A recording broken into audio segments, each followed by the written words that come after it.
customer service. Young Jewelers has set the standard in diamonds, jewelry, and gifts. You can afford to have a diamond from Young Jewelers. Our friendly staff can assure you of that. And you're always greeted with a smile and a genuine concern for your needs.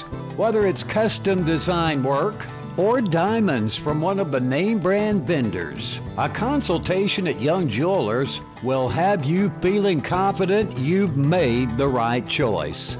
Young Jewelers, located across from City Hall on 19th Street and online at youngjewelers.com. If you're craving great food in a place that feels just right, it's time to head to Jake's on 4th in downtown Jasper. From stacked made-to-order burgers to hearty favorites fresh off the grill, every dish at Jake's is cooked with care and full of flavor. It's comfortable, relaxed, and always welcoming. Whether you're meeting friends, enjoying a casual dinner, or just want a laid-back spot with great atmosphere, Jake's on 4th delivers every time. Located at 1810 4th Avenue South of downtown Jasper, Jake's is open Wednesday through Saturday with lunch from 11 to 3:30 and dinner 5 to close. Jake's has great food, an easygoing vibe, and it's a place you'll want to come back to. Jake's on 4th, fine dining done the Walker County way. For Social Security Disability, Pat Nelson and the attorneys at Nelson, Bryan & Cross have 40 years of real experience and over 4,000 favorable decisions. We handle all the complicated paperwork, and as always, there is no cost unless we win your case. Please contact Nelson, Bryan & Cross for a free consultation regarding your Social Security Disability benefits. Nelson, Bryan & Cross, 205-387-7777. No representation is made that the quality of legal services to be performed is greater than the quality of legal services performed by other lawyers. It's 9 o'clock and we're going live. This is Live at 9 on WJLX with James Phillips, presented by Young Jewelers in historic downtown Jasper. Real talk, real stories, right now. And welcome in. It's a Monday here on Live at 9 with James Phillips on WJLX.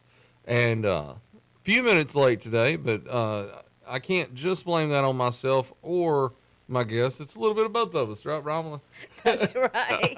It's your typical Monday.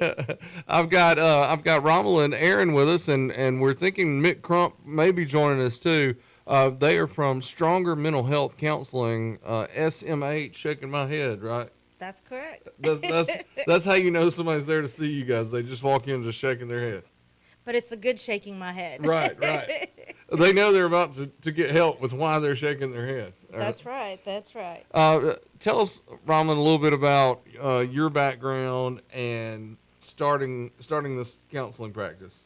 Well, I've been a mental health therapist for quite some time. Growing up, I really didn't know what I wanted to do, but being in the military, I saw a lot of my brothers and sisters, in harm's way, and it's like, hey, what better way to utilize the skills that I have with my listening, I guess. Every time I go somewhere, it looks like I have a counselor label on my forehead or something like that, because I could walk around Walmart and somebody will just talk to me freely. So, with my husband also having PTSD and things like that, I wanted to learn how to help him so he can get better. And, I went to school courtesy of Uncle Sam, and here I am. I primarily have focused on trauma-informed therapy, and we deal with a lot of different diagnoses that you can find on the DSM, which is the Bible of mental health. Right. So you have it. We can work with you. As Yeah. I always say, if you have a brain, you're going to need someone to talk to. Yeah. But that's the background. I mental think health. Everybody needs someone to talk to, no matter what. But some of us have a little bit more stress than others every now and then. So, especially with you focusing on trauma, you have to see so many different things, I'm sure. Oh, yes. I hear things, and sometimes, you can vividly experience what the client is experiencing, and that's just a lot of empathy, and then you sympathize, but then it's like, hey, this is your experience, but I'm here to hold your hand and guide you through this so you don't have to do it alone. Right. And I know there's such a shortage of mental health professionals in our country, and especially in the state of Alabama and in the area where we live. having as many as possible is a great thing, and just to be able to get people to see people a lot of times. Oh yes, oh yes. Now we opened up SMH counseling to make it easily accessible. I mean, we're a private practice. We're not a nonprofit organization, so you know we provide as much as we can, so we can reach at least more than just Walker County, but all around the state of Alabama, providing again easy access for mental health services. So we try to be not your typical therapy office. I mean, if y'all just want to come visit us, our offices are like home. You sit on a couch, but you don't lay on it like you would see on TV as Right. have they have it. It's, hey, how you doing? What would you like to talk about today? And you guide your own therapy sessions when you come and see us, and you're a part of the family when you walk in that door because we put you first. Well, and it sounds to me like you started doing this type of thing as a way to put your own family first too. You and your husband both are veterans, Yes. and but he suffers from PTSD and several other issues from his time in service. What what has been the positives of you getting into this and doing that? Have you seen like a marked change and that sort of thing? Oh yes, oh yes. I mean, we've been married for, oh my goodness, I don't know, 20 something years. I don't even know how long we've been together. Right.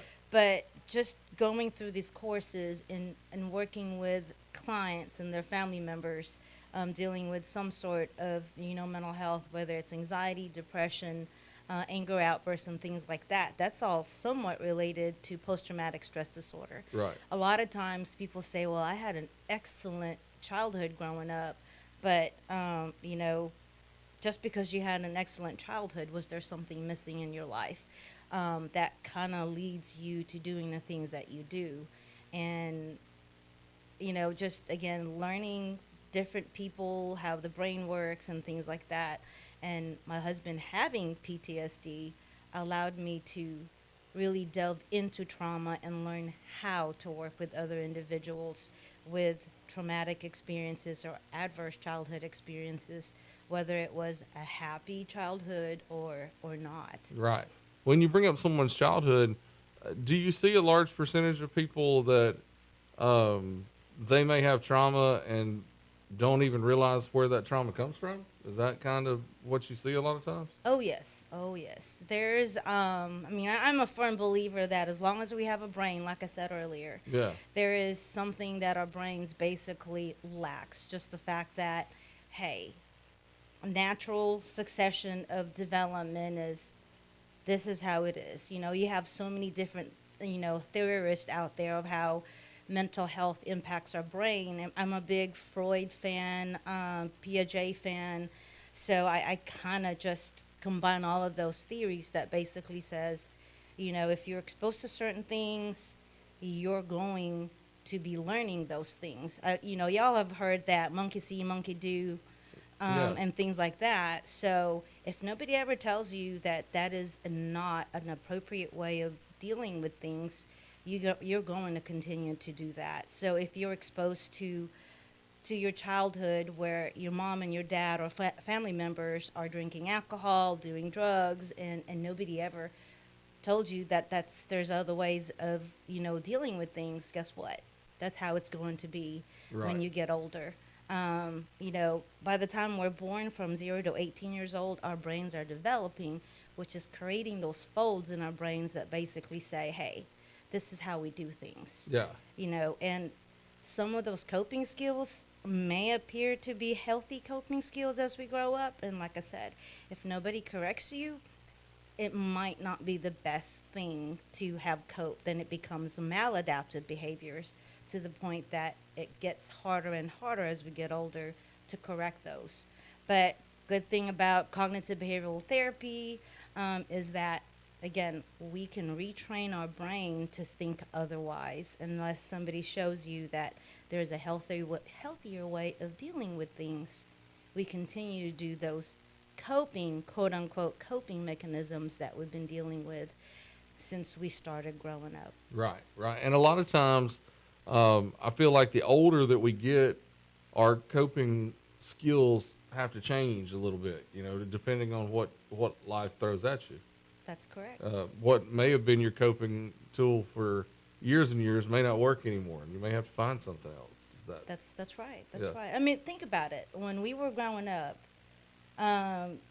since we are children and we're not able to voice how we feel, if we're hungry, what do? We cry. Right. If our diapers are dirty, what do? We cry to allow whoever is taking care of us to let them know that, hey, I am this. Right. So if nobody is tending to you and you continuously cry, guess what? You are now learning that behavior, that you have to be able to cry out loud or continue to do that in order to get the help that you need. Right. Now, as we get older, there is the positive and the negative, consequences of our behaviors, to where it's like, okay, what do we do with that?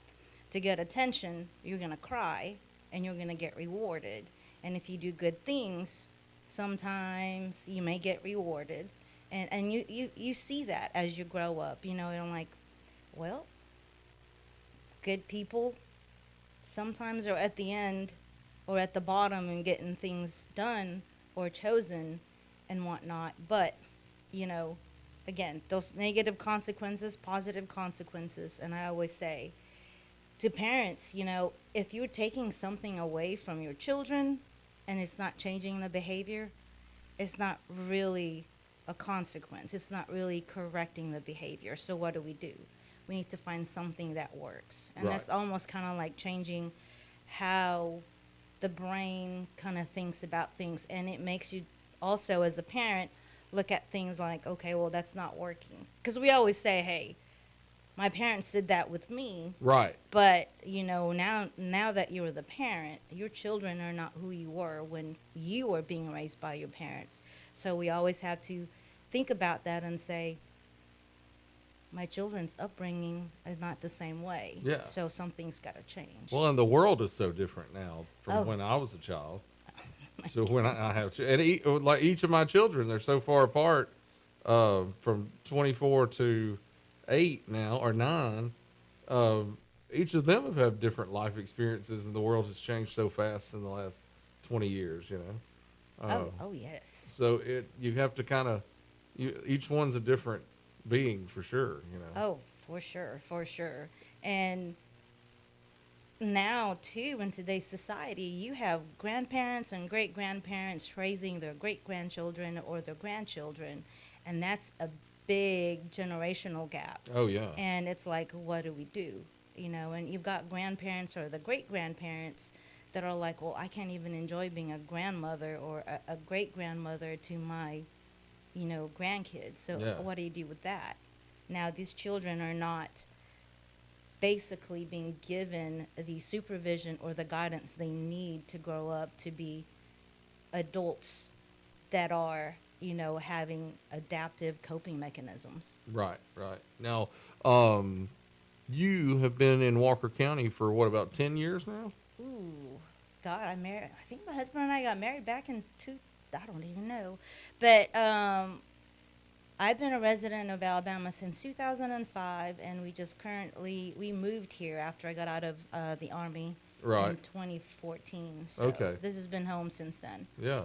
And I think I met you in Leadership Walker County, maybe. Wasn't that where we first? Yes, I believe we were in that same class. Yeah, I think so. Which was a fun experience, a really cool experience to see, the different things in Walker County, especially, I'm sure for somebody like you who had not been here their entire life, like I pretty much was. Oh, I love it here. A lot of people say you either love Walker County or you hate Walker County and you leave. But Right, that's pretty much it. I'm the one that's here. I love Walker County. I don't even know if I want to claim that I'm from California. Right. But I did a college tour back here in 1994, and I fell in love with Tuscaloosa. So, Yeah. I'm sorry if you're an Auburn fan, but I became an Alabama fan since then, and I just fell in love with the campus. And, there was something about Alabama that says, come to Alabama. And then, of course, I meet my husband while we were both in the military, while we were both stationed in Korea. Yeah. And not realizing there was something here for me in Walker County. And he was originally from this area, is that right? Yes, Okay. yes, he is from Walker County. Wow. Okay. He's a Cordova High School graduate. That's awesome. And then I think Walker County is a very welcoming place. Sometimes we get the we get the word that maybe we're a little cliquey and we like our own folks a little more sometimes. But I think we're really welcoming to the outsider. And I have a son-in-law who's from California too, and he absolutely loves it here because Oh. everybody's so friendly. Oh, I love it. I was welcomed from the beginning. I Eh? think if I didn't have that the veteran connection, I don't think I felt like I would have been welcomed, but I would never know that. Right. But I've just felt at home. Yeah. The first day I came here, went to, oh my goodness, the mall. I love that mall when Yeah. it was a mall.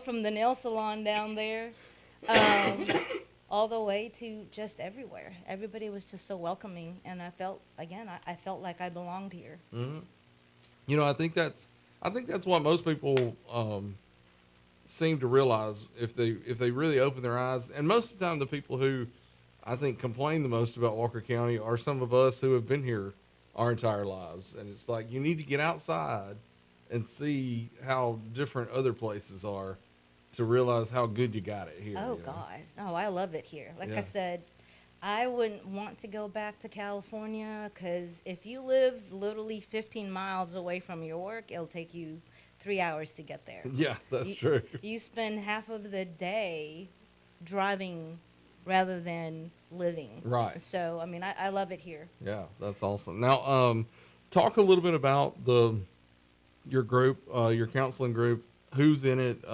Who's in the different spots, and what you guys offer specifically for people? Okay. Well, Stronger Mental Health. We opened up our LLC back in March of 2024. So we became Stronger Mental Health Counseling Services LLC.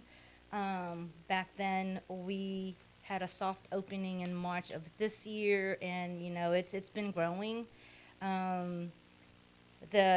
The owners basically include myself and my husband, and I have two good friends who are actually also therapists themselves. We have Mick Crump, who is a native of Walker County. He is an LMSW, and he is working towards getting his independent licensure to also provide independent counseling to whoever else to anyone that would like to come and see us for mental health services. And of course, there's me, and I am a licensed professional counselor. I've been doing counseling since I got out of the Army for the private sector. But I mean, if you really think about it, I was doing counseling to my soldiers while I was, on active duty back then from 2002 to 2014. I think that's when I got out of the military. But we are a trauma-informed outpatient mental health services. We deal with a lot of trauma from domestic violence, problematic sexual behavior, whether you're the victim or you're the survivor of that. We work with you in that as well. We focus on individual and family therapy, especially with the problematic sexual behavior, because, or anything like that, even substance abuse. Family is one of the most important part of recovery, Right. is having that family support and the community support. And if you don't have that, recovery, although is a little bit more on the higher side when you have that support rather than not. Yeah. But we provide services for anxiety, depression, anger management, ADHD, non-medication, and even the spectrum, the behavioral parts of spectrum, the autism spectrum. So anything that deals with the neurodivergency, we work with that population as well. Right. Now, we're not limited to only children, so we see all children's of ages from starting at 2.5 all the way up to 99 plus. There you go. So we work with a variety of age groups. And like I said, if it's in the DSM, we work with you. Our crew is pretty much a widely trained group working with mental health. I am certified in EMDR, and I'm working to be able to actually teach EMDR as well and do supervision here in just once I complete my hours to do that. So Right. Tell everybody what EMDR. EMDR is eye movement desensitization and reprocessing, and it's a good way of basically reprocessing any traumatic event that you experience. I always say, as long as we have a brain, but our brains are not talking to each other, the left side and the right side are not talking to each other, therefore it can't talk to the rest of the body. Right. The body keeps the score. If you experience any trauma, the body literally hangs on to those experiences that you experience, from how you feel to the things that you smell. When the traumatic experiences are happening, it's trapped into your body. Yeah. And what EMDR does is, using a bilateral stimulation, either using the eye movements, and then I call it the love taps or the ear taps, to allow the right brain and the left brain to talk to each other, therefore signaling, the brain to talk to the body that says, hey, we are safe, we are no longer in that traumatic experience, and it just kind of allows you to let go. Yeah. I mean, another explanation for what EMDR is, I mean, we're from the South, right? We're really good about those home remedies. If you've ever been stung by a bee, what's the first thing that you do? Go grab yourself a tobacco, you chew on it, and you put that tobacco into that sting, and that tobacco is literally EMDR. It takes away the pain, but it does not basically get rid of that experience, but it makes it a little less painful. Right. So it calms. Yes, it calms it down, and you could live life a little bit better and cope with the traumatic experiences, rather than trying to live in that dark space in your life that you've experienced. Right. And you guys also, you see, most insurances are accepted? Yes, we do. We see everything. We have Medicaid. We're working actually on trying to get Medicare and the adult Medicaid right now, but we do see clients with Medicaid and Medicare. We use a different platform, so we're able to see every insurances, from MBetter to VACCN if you're a veteran, TRICARE, Aetna, Blue Cross Blue Shield, Cigna, you name it, we see it. That's good. Anything? How should people get in touch with you if they're? And what are some signs that somebody needs someone to talk to? Like, what would be, in your opinion, if you're talking to a family member who thinks, hey, my family member has something going on, would it help them to come see a therapist? When is that answer yes, I guess? Well, there's actually 2 questionnaires that we use to make, to just kind of rule out anxiety and depression. And any of those could literally fall into a realm of many different things, like I said earlier, from PTSD to whatever else is going on. Next month is Suicide Awareness, which is September. That's right. But, you just ask questions like, hey, how are you doing today? Are you depressed? Do you feel like you're hopeless? Or, the biggest sign is, if someone is being isolative. If they're isolating themselves, those are one of the questions, because that could mean many things. With school just starting up, with, society nowadays and technology, there's bullying from all sides of anything. Oh, yeah, definitely so. So those are the things to look for, Yeah. And again, Suicide Awareness is next month. We may delve more into that in September, and whatnot. But yes, those are some of the things to look to. And how would somebody get in touch with you guys? We do have our office number, which is 205-265-2226. And if you do like to text, I am not good with numbers. This is why I became a therapist. So I'm trying to look for it on my phone right now. Our text line is 205-757-9872. So if you don't like to talk to anyone in person, we can text you back, and we'll be happy to reach out to y'all in that aspect. We also do have a website, and you can reach us through that as well, through www.strongermhc.com. Okay. And Stronger Mental Health is located in the old Hendon building, which was formerly WJLX. It's the upstairs there on Highway 195.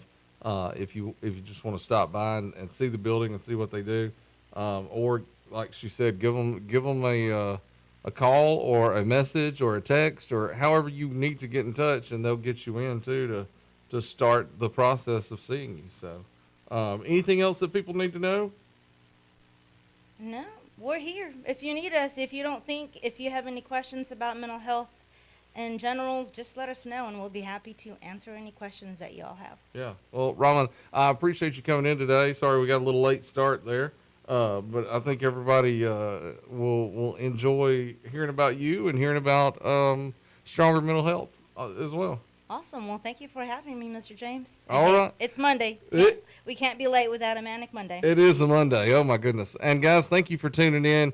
We'll be here all week this week. Got plenty of stuff going on. Got football at the end of the week. This is the beginning of the high school football season. We got to sit in the Jamboree the other night and watch the Vikings roll.